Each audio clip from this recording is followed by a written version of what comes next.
had to drink coffee today, guys. UFC 285. It was a late night. I'm in Central America, so the main event didn't even. I don't think John Jones fought until about 11:30, 11:45 my time. So there you guys go. It was pretty much a late night.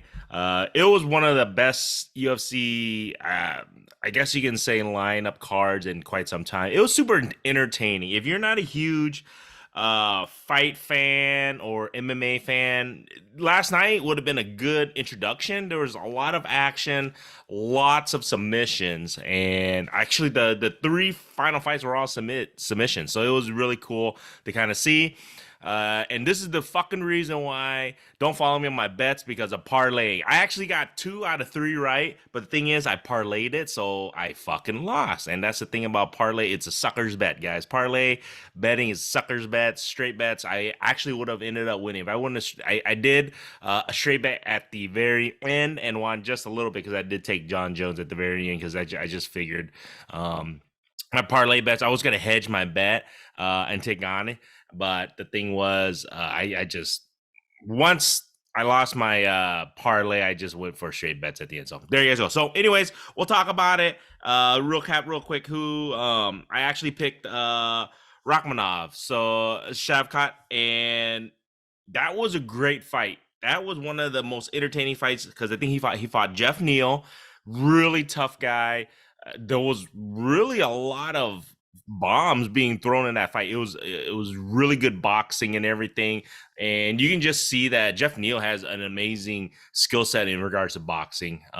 He was probably out of shape. I think the broadcast mentioned he was overweight. He didn't even make weight, so he gave up a lot of his purse. But that fight was super entertaining. Rakhmonov, I'm telling you guys, he's going to be a name you guys are going to hear in the future. He's tough as nails. He took some blows. I mean, normal people would have gotten knocked the fuck out. He was taking some hits, and he ended the fight, I believe, in rear naked choke. It was an amazing fight. You guys should have seen it. It went, I think it was round 3. It went to the third round, and he got the rear naked choke. It was super entertaining. I won my bet on that one. I picked him. And then obviously the co-main event was Alexa Grasso. That's who it was, Alexa. And she actually won. You better hear her name because she actually beat the champ, Valentina Shevchenko. I think I butchered her name at the previous video, but Shevchenko. I picked Shevchenko. I picked the champ. And the reason being is because I've seen her fight the last like a handful of times. She was a machine. And last night, you got to give it to Alexa Grasso. She came with a game plan and she just beat her. It was straightforward. I think Valentina was saying that she was ahead in the fight on points. It was a super close fight. If I was a judge, it could have went either way because this was in the 4th round when she actually got I believe the rear naked choke on her, and it was a close fight. It could have gone either way. Who knows what the score would have been at the end of 5 rounds, but man, she brought it to her. It completely surprised the whole world. Everybody thought Valentina was going to win. She's been on a roll, but this was one of those things where, and she did a heel kick. So she did a spinning heel kick, got her into fucking trouble, guys. This was the thing. The crazy thing was Alexa said she trained for this. So who knows? I mean, that's kind of crazy, but she did a heel kick. She turned her back to Alexa. And then of course, Alexa, this was the fastest. You hear Joe Rogan say this is the fastest he's ever seen anybody take the back, in a championship fight. She instantly, the moment she did that heel kick, she felt her back and she jumped on it. Bam, she got the rear naked choke in, and she really cinched it down. And it was a great fight. It was super entertaining. I was a little fucking pissed because I lost my bet because there goes my parlay, before the main event. So the main event comes. I already lost my parlay bet.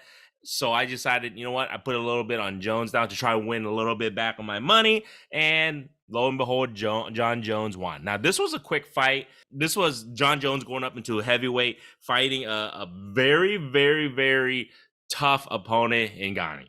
My thing was, what did I take from it? It was a first round, and it was a guillotine choke. If you watched it, it was really masterful of how he was able to get that hand underneath his chin and really get it nice and deep and just choke him out. And this was the thing. A lot of people were like, okay, John Jones, you coming in heavyweight he's going to be lighter than most heavyweights? Is he going to be able to be strong enough to handle the power, handle the weight? I thought Jon Jones obviously looked, I mean, he had to put on weight, guys. At the end of the day, he's going to be end up fighting guys in the 250s, 260 range. He's around 248-ish, 247, I believe. And they said that's what he weighed. He looked at all of it. Don't get me wrong. He put on the weight.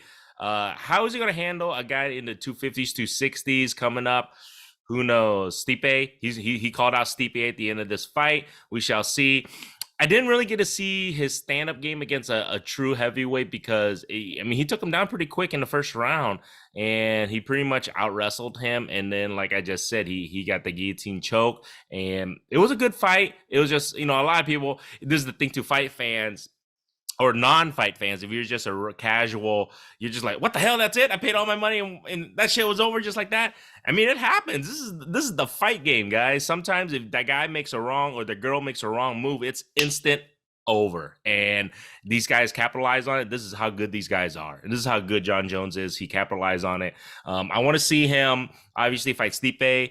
And we'll see where he is, because I think Stipe is definitely top notch, one of the top heavyweights of all time. So we're gonna see that happen. Hopefully, UFC puts that together. Fucking sucks. I know everybody in there, that's an MMA fan would love to see Jon Jones and Francis Ngannou one day. I don't think that's ever going to happen. I think Dana White pretty much said Francis is done with the UFC, so which is pretty fucking sad, because that would have been the fights of all fights. The mega fight, who knows? Hopefully these guys' egos can be brushed aside and they can make that fight happen one day. But like I said, Jon Jones has to get past Stipe first, and we'll see. But I would love to see that fight one day. Francis versus Jon Jones would be an amazing mega fight. But the funny thing was, in the conference or the press conference at the end, everybody was, of course, I was asking Jon Jones about Francis Ngannou, and he just pretty much called him the P word. He just pretty much said, "You're a fucking pussy." So go figure. Hopefully that pisses Francis off, and maybe on down the road we can see this mega fight happen. But other than that, guys, like I just said, super entertaining fight card. I was entertained. It's well worth the money. I thought it was a great fight night. The only thing was I lost my stupid parlay bet, and that's the thing. Parlay bet, guys, is sucker bets. Parlay is sucker bets. It's a very, very rare to hit. It's just like a slot machine. It's very rare, but once you hit it, obviously you get addicted to the parlay, the payouts and everything. But you better off. I would have been better off doing straight bets, but go figure. But other than that, guys, cheers.